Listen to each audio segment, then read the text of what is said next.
Hay expectativa en el continente ante lo que puede ser el resultado de una investigación por parte de la justicia en Colombia a propósito de lo que acapara en estos momentos la atención en relación al atentado ocurrido en contra de Miguel Uribe Turbay. Precisamente estamos en estos momentos aguardando por cualquier respuesta, adelanto o actualización a propósito del adelanto de estas averiguaciones. Mientras tanto, hay sin duda algunas aristas que levantan sospechas sobre el intento de desviar la atención hacia lo que debe ser el establecimiento de las verdaderas responsabilidades. Vamos a conversar de inmediato con nuestra primera invitada en el día de hoy, Marta Lucía Ramírez. Ella es ex vicepresidenta de Colombia. Está conectada con nosotros por la vía digital. Muchísimas gracias, vicepresidenta, para hablar un poco sobre lo que ha sugerido desde Sudamérica, desde Caracas, Venezuela. Nicolás Maduro dice que desde el gobierno de Estados Unidos se pretende derrocar a Gustavo Petro. Lo propio también sugiere el presidente de Colombia. No tan directo. ¿Qué se pretende con esta narrativa que pareciera ser completamente predecible? Bienvenida. Bueno, José, muchísimas gracias. Qué bueno estar acá con esta audiencia tan importante de ustedes.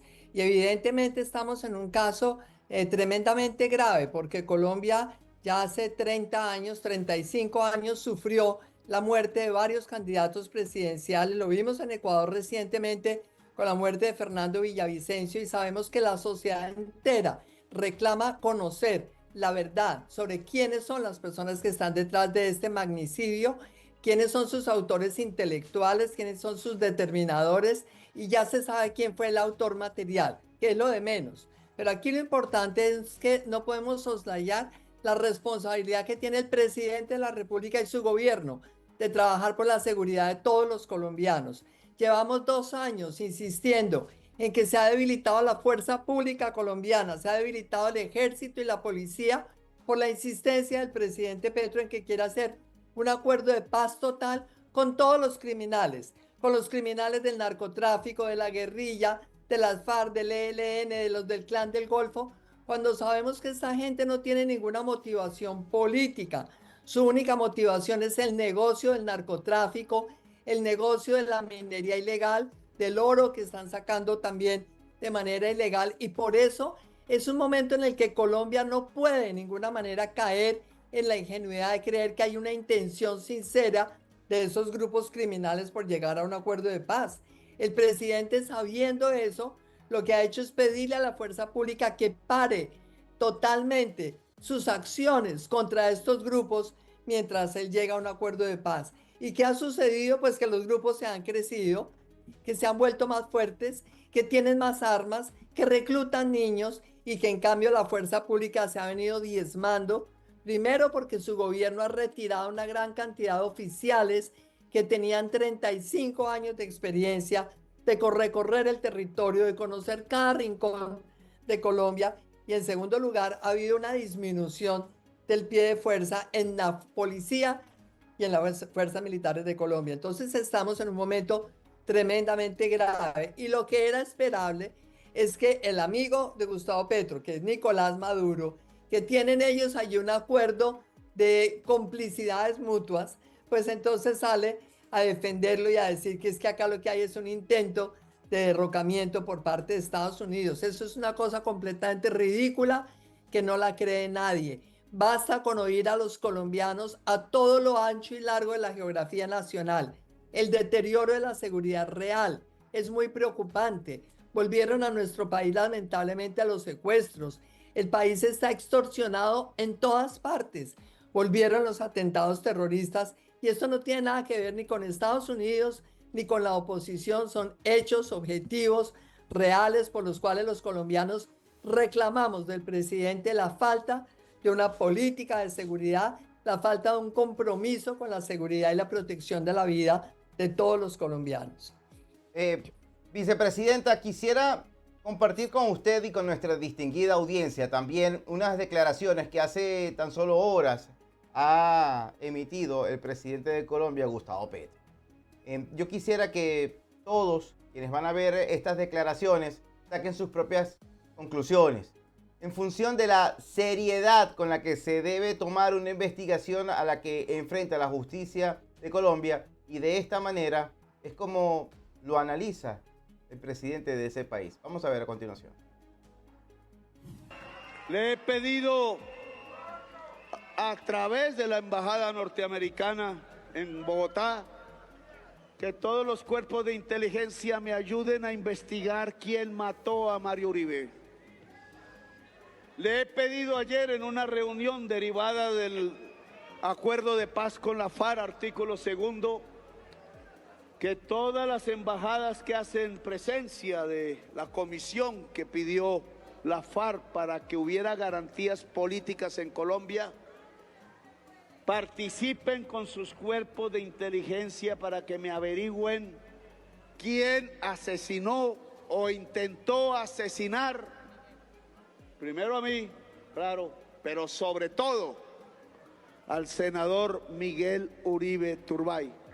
No quiero escatimar ni un esfuerzo, ni una hora en saber quiénes fueron. Tengo indicios y no apuntan a las histerias que hay en la calle, apuntan a otra cosa. Pero no es de mí, es de la Fiscalía, la dirección de la investigación. Le pido a la señora general de la Fiscalía General de la República que permita algo en lo que ella participó y por ahora la persiguen.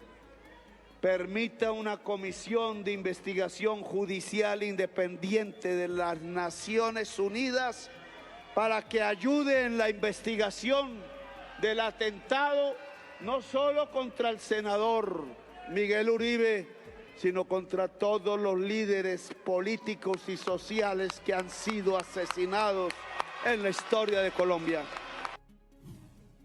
Vicepresidenta, una narrativa reduccionista. Sin duda que estas palabras de Gustavo Petro, con falta de precisión, con falta de detalles y también a destiempo.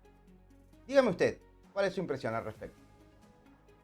Pues José, ustedes saben muy bien que todos los colombianos tenemos una gran preocupación desde hace ya muchos meses por cuál es el estado de salud mental del presidente de Colombia, qué tanto tiene las condiciones necesarias y la aptitud para gobernar un país de 52 millones de personas. Porque usted lo acaba de ver, es una persona confusa, divagando, necesita tener a alguien ahí al lado, a su lado, la persona que le está pasando un papelito para poder irle guiando su intervención. Imagínese usted un presidente de la República que no sabe cómo se llama un candidato presidencial a quien han tratado de matar. Primero que todo, el presidente insiste en dar por hecho que ya está muerto. Lo dijo también hace 2 días, que el asesinato del senador. No, gracias a Dios, porque Dios es muy grande, tiene una bala en su cerebro, pero no está muerto. Con los esfuerzos de los médicos se ha logrado pasar el momento más crítico, las primeras 72 horas, y él está vivo y está empezando a reaccionar favorablemente. Dios quiera que salga bien, pero lo otro es no saber ni siquiera el nombre.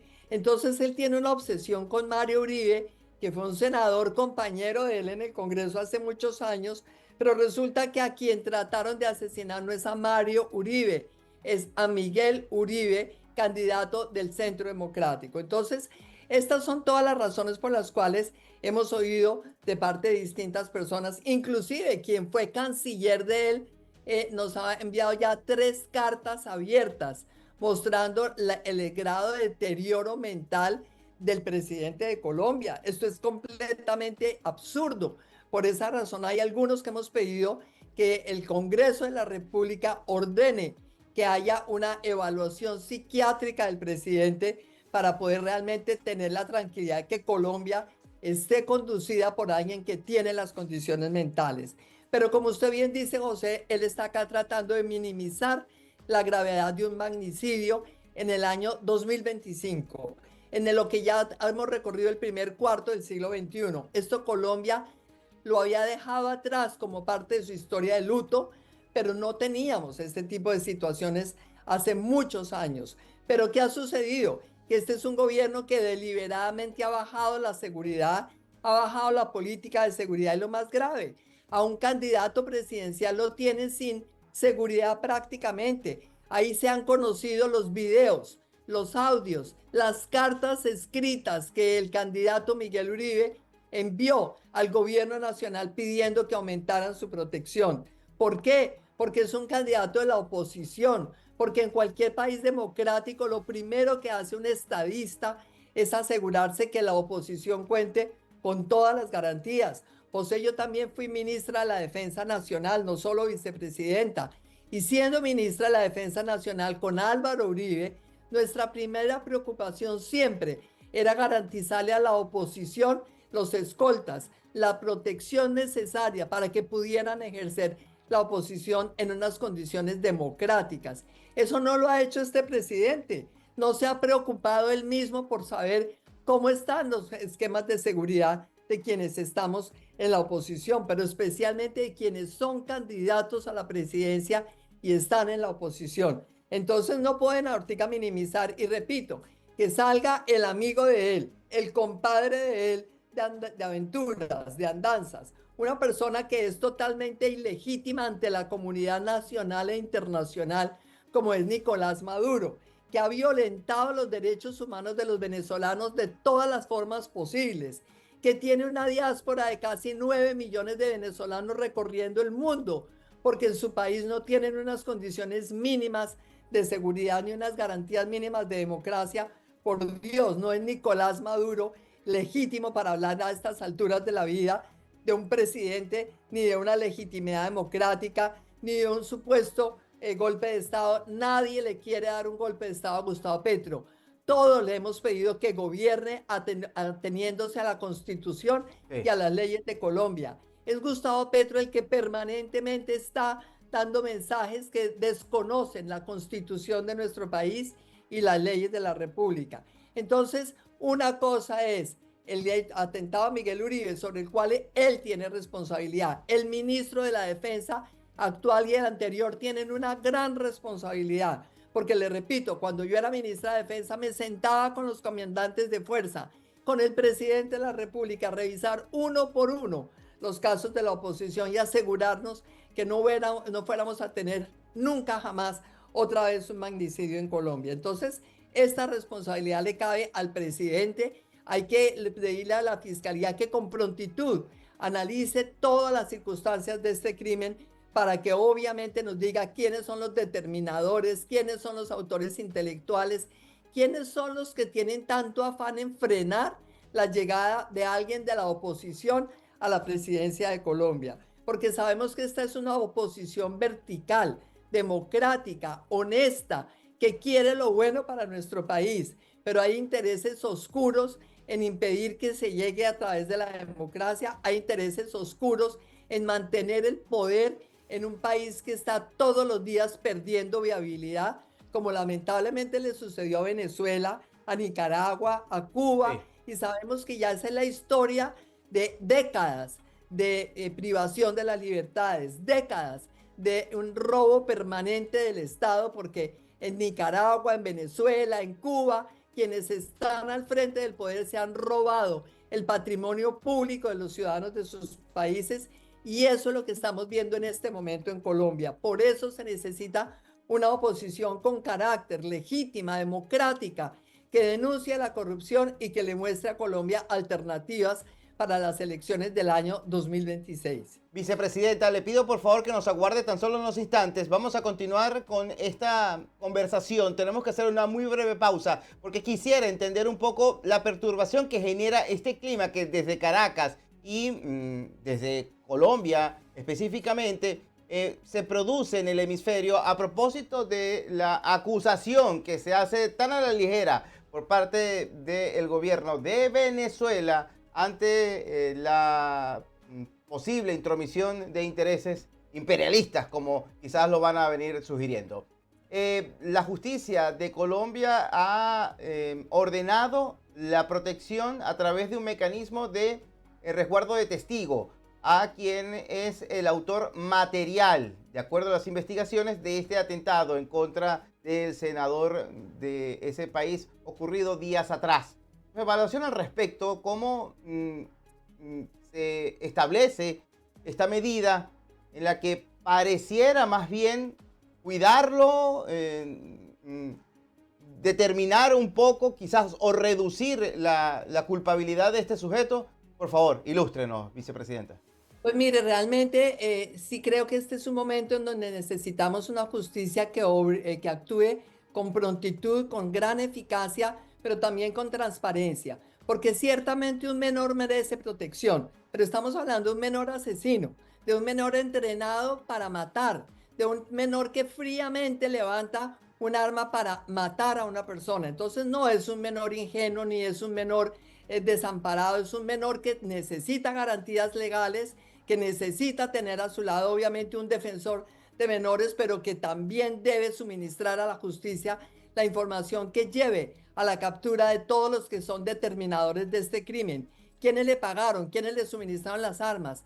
Me parece que es muy urgente que los Estados Unidos siga ayudando en esta investigación, no porque se lo pidió el presidente Petro anoche a última hora de manera tardía, es porque Estados Unidos desde el comienzo está vinculado a la investigación, entre otras cosas porque el arma se compró en Estados Unidos, pero también porque sabemos en el pasado ha sido gracias a la colaboración de Estados Unidos, gracias a la colaboración del Reino Unido y gracias a la colaboración de Israel muchas veces, como pudimos encontrar también distintas cadenas de criminales actuando en nuestro país. Aquí no nos podemos olvidar que aquí hay una red internacional del crimen, que están metidos en el tema del narcotráfico, a los que les conviene que Colombia sea territorio de nadie, a los que les conviene que Venezuela sea territorio de nadie.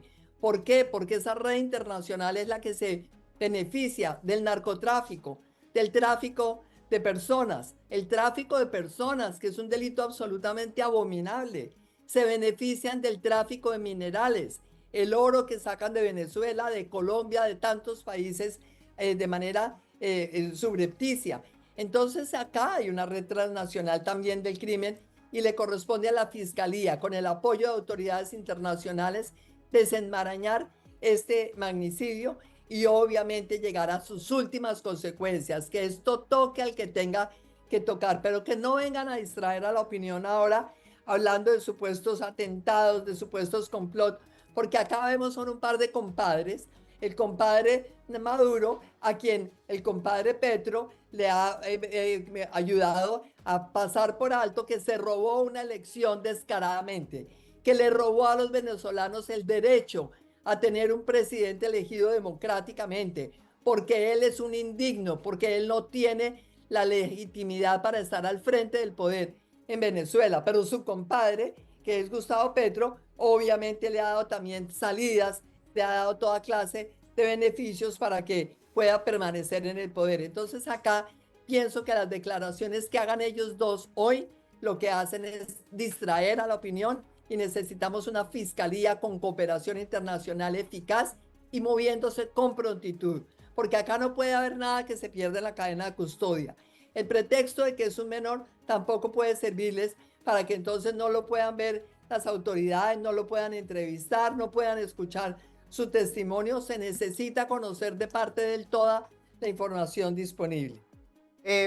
Vicepresidenta, ahora a manera de reflexión, a manera de tratar de entender nosotros desde esta distancia que nos separa, lo que impacta desde el punto de vista de política interior y también de opinión pública allá en Colombia, ¿a quién le conviene este tipo de hechos de violencia? No hablemos de, en este caso, o responsabilicemos a determinados bandos, porque para eso se lo dejamos a la justicia, pero viéndolo completamente, la fotografía del bosque entero, no el árbol, el bosque entero, ¿a quién le conviene este clima de violencia? ¿Quién pudo haberlo generado? Yo creo que es absolutamente evidente. ¿A quién le conviene? A quienes no quieren que haya posibilidades de que alguien de la oposición, caracterizado como Miguel Uribe, llegue a las elecciones del 2026. ¿A quién le conviene? A aquellos que quieren mantener el estado de cosas que hay hoy en Colombia, que es de desorden, que es de interrupción del Estado de Derecho, que es de desconocimiento de la Constitución y de la ley y de las instituciones de Colombia. A ellos les conviene, porque insisto, Acá hay una red también transnacional de criminales que están en Venezuela. Luego, estos apoyos mutuos no son una casualidad. Estos apoyos mutuos no son algo espontáneo ni generoso, no son parte de la solidaridad democrática. Hay una cantidad de intereses en que Venezuela siga en el caos, en que Colombia entre al caos, en que Nicaragua y Cuba sigan sin ninguna garantía democrática para sus ciudadanos, porque esos son territorios que hoy están cooptando otras fuerzas transnacionales, fuerzas que son ajenas a nuestra región, y ahí es donde viene entonces el argumento de Estados Unidos. A ellos les conviene obviamente que haya anarquía y que Estados Unidos no ayude y que Estados Unidos no coopere, porque obviamente quieren que quienes estén acá con primacía sean otros intereses que son antagónicos a Estados Unidos. Aquí estamos hablando también de la geopolítica, pero estamos hablando de cómo se valen de menores para volverlos criminales y tratar entonces de pasar un crimen, un magnicidio, por el argumento de que era simplemente un menor. No era un menor solo, no era un menor desprotegido, no era un menor ingenuo ni inocente, no era un menor angelical, es una persona menor que tiene mentalidad de criminal, actúa como criminal y está entrenado como un criminal. Vicepresidenta, en torno a esta narrativa de distracción que se sugiere a partir de lo expresado por el presidente de ese país y también por Nicolás Maduro, alusión a este clima de tensión que atraviesa Colombia y la región entera. Le pregunto, el pueblo de Colombia, hay sin duda quienes creen todavía en este tipo de narrativas, en este tipo de argumentos. No obstante, creo que como ocurre en Venezuela, se les ha desgastado por completo. Hay quienes ya dicen, ya viene otra vez este señor desde Miraflores a involucrar al imperio, al complot y todo eso, como usted nos acaba de decir. Pero el colombiano de a pie, ese que está en la panadería, ese que está en la farmacia, haciendo la fila, poniendo gasolina en el sistema de transporte público, ¿qué conversa? ¿Qué dice al respecto?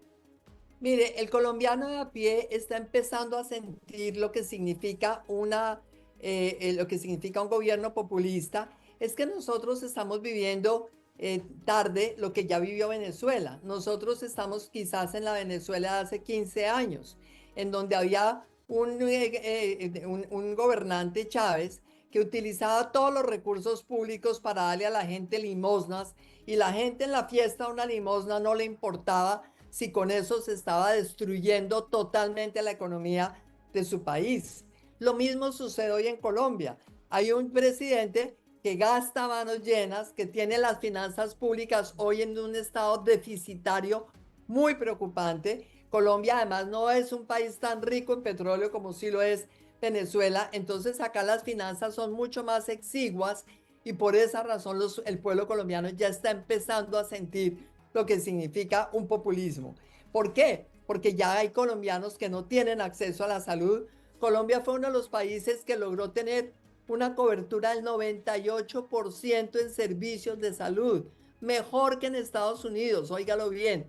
En el año 2019 teníamos un mejor sistema de salud que Estados Unidos, y por eso enfrentamos esa pandemia como la pudimos enfrentar. Pero ¿qué ha hecho el gobierno de Gustavo Petro? Desmantelar el sector de la salud, acabar con las empresas que prestaban un aseguramiento en salud. Y hoy los colombianos tienen que ir como en el pasado, como hace 25 años, a mendigar una cita médica, a esperar 3 meses para que los atiendan en una cita ginecológica, para encontrar 3 meses después que esa mujer tenía no un dolor de estómago, sino un cáncer terminal. Esa es la situación que está viviendo hoy Colombia, pero sin embargo, como estamos todavía retrasados frente a lo de Venezuela, todavía hay gente que, como sigue recibiendo el subsidio, la plata mensual que les están regalando, sigue creyendo que todavía aquí hay una esperanza de un presidente que de verdad les cambie su vida. Esa esperanza no existe.